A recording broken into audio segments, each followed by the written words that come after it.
आप सभी को बहुत बहुत बधाई और धन्यवाद देना चाहता हूं मैं। इतनी बड़ी जिम्मेदारी मुझे सौंपी है। बिल्कुल खिलेगा जैसे 2014 में भारतीय जनता पार्टी का कमल लालगंज में खिला था और माननीय प्रधानमंत्री जी उस समय प्रधानमंत्री बने थे, ऐसे ही 2024 में भी भारतीय जनता पार्टी का कमल लालगंज में खिलेगा।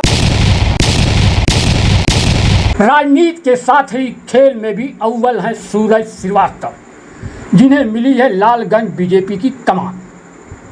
ये दो तस्वीरें हम आपको इसलिए दिखा रहे हैं कि सूरज श्रीवास्तव केवल राजनीति के दांव पेच में ही माहिर नहीं है, बल्कि वो खेल में भी बहुत ही अव्वल है। सूरज श्रीवास्तव बीजेपी की राजनीति के साथ साथ खुद को फिट रखने के लिए स्पोर्ट्स से भी जुड़े हुए हैं। सूरज श्रीवास्तव पेंचक, सिलाट, मार्शल आर्ट्स के अंतर्राष्ट्रीय खिलाड़ी भी हैं।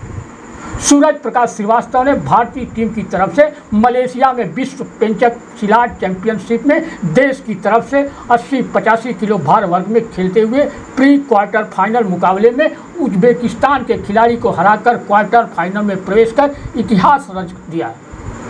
वह आजमगढ़ में सियासत के साथ ही बच्चों को आत्मरक्षा के लिए मार्शल आर्ट्स के ट्रेनिंग भी देते रहते हैं। अब सूरज श्रीवास्तव का बीजेपी में कद बढ़ गया है। सूरज श्रीवास्तव को आजमगढ़ में लालगंज का जिला अध्यक्ष बनाया गया। सूरज श्रीवास्तव ने कभी कोई चुनाव नहीं लड़ा। छात्र जीवन के बाद भाजपा से जुड़े और फिर संगठन के काम में अपने आप को समर्पित कर दिया। सूरज श्रीवास्तव की कर्मठता और सज्जनता को देखते हुए पार्टी में बड़ी जिम्मेदारी मिलने के कयास हर कोई पहले से लगा रहा था।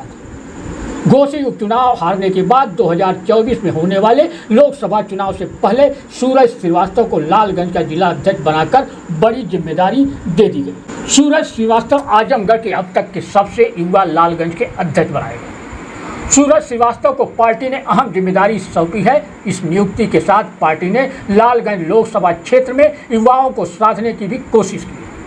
चुनाव में अभी लगभग 6 महीने का वक्त बचा हुआ है और इससे पहले इस नियुक्ति को बीजेपी के नज़रिए से बेहद खास माना जा रहा है। सूरज श्रीवास्तव कभी आजमगढ़ के जिला अध्यक्ष सहजानंद राय के साथ जुड़कर बीजेपी के युवा मोर्चा के अध्यक्ष के रूप में सक्रिय भूमिका अदा किया करते थे। सहजानंद राय जब तक आजमगढ़ के जिला अध्यक्ष रहे तब तक सूरज श्रीवास्तव आजमगढ़ शहर में ही संगठन को धार देते रहे। सूरज श्रीवास्तव की लालगंज अध्यक्ष की नियुक्ति की तस्वीर पिछले साल उस वक्त साफ होनी शुरू हो गई थी जब वे आजमगढ़ का ध्रुव कुमार सिंह को जिला अध्यक्ष बनाए जाने पर वह लालगंज के जिला अध्यक्ष ऋषिकांत राय के करीब हो गए और लालगंज में संगठन के लिए काम करने लगे।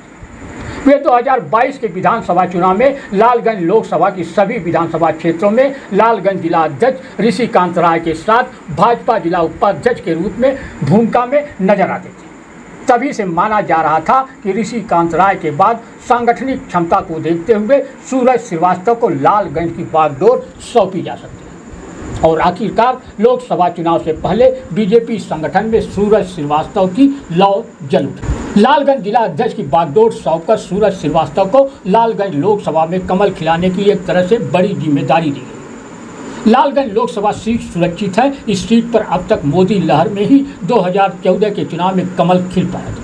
वर्ष 2019 के चुनाव में सपा बसपा के गठबंधन के आगे बीजेपी के अरमान इस सीट पर बह गए थे। अब जानिए लालगंज का अध्यक्ष बनाए जाने पर सूरज श्रीवास्तव कैसे लालगंज में कमल खिलाएंगे, इसके लिए क्या है उनकी रणनीति। मैं भारतीय जनता पार्टी के पूरे शीर्ष नेतृत्व को बहुत बहुत धन्यवाद देना चाहता हूँ। हमारे आदरणीय प्रदेश अध्यक्ष भूपेंद्र सिंह चौधरी जी, हमारे प्रदेश महामंत्री संगठन आदरणीय धर्मपाल जी, हमारे यशस्वी क्षेत्रीय अध्यक्ष आदरणीय सहजानंद राय जी, हमारे आदरणीय जिलाध्यक्ष ऋषिकांत राय जी, आप सभी को बहुत बहुत बधाई और धन्यवाद देना चाहता हूं मैं।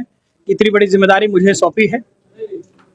अब ये बताइए 2024 का चुनाव नजदीक है जी, जिम्मेदारी नेतृत्व ने यही समझ के दिया है, क्या कमल खिलेगा लालगंज में? बिल्कुल खिलेगा जैसे 2014 में भारतीय जनता पार्टी का कमल लालगंज में खिला था और माननीय प्रधानमंत्री जी उस समय प्रधानमंत्री बने थे, ऐसे ही 2024 में भी भारतीय जनता पार्टी का कमल लालगंज में खिलेगा। एक एक कार्यकर्ता को सशक्त करके भारतीय जनता पार्टी के एक बूथ को मजबूत करना है। हमारे भारतीय जनता पार्टी के एक एक शक्ति केंद्र के संयोजक से लेकर के बूथ अध्यक्ष से लेकर के पन्ना प्रमुख से लेकर के एक एक कार्यकर्ता के साथ 1-to-1 इंटरेक्शन बढ़ा करके भारतीय जनता पार्टी को मजबूत करना ही मेरा लक्ष्य है। और 2024 में हम लोग बहुत ज्यादा मतों के साथ विजयी होकर के लालगंज से कमल खिला करके लोकसभा में भेजेंगे। आप युवा हैं, वरिष्ठों को कैसे और अपने कनिष्ठों को और अपने सहयोगियों को कैसे साथ लेके? देखिए, सबका सामंजस्य करके चलना है। हमारे वरिष्ठों का, हमारे जितने भी वरिष्ठ लोग हैं, सबका आशीर्वाद, सबका स्नेह, सबका मार्गदर्शन लेके और युवाओं का जोश अपने साथ लेकर के हम लोग कार्य करेंगे, जिससे भारतीय जनता पार्टी को आगामी चुनाव में विजयश्री हासिल हो।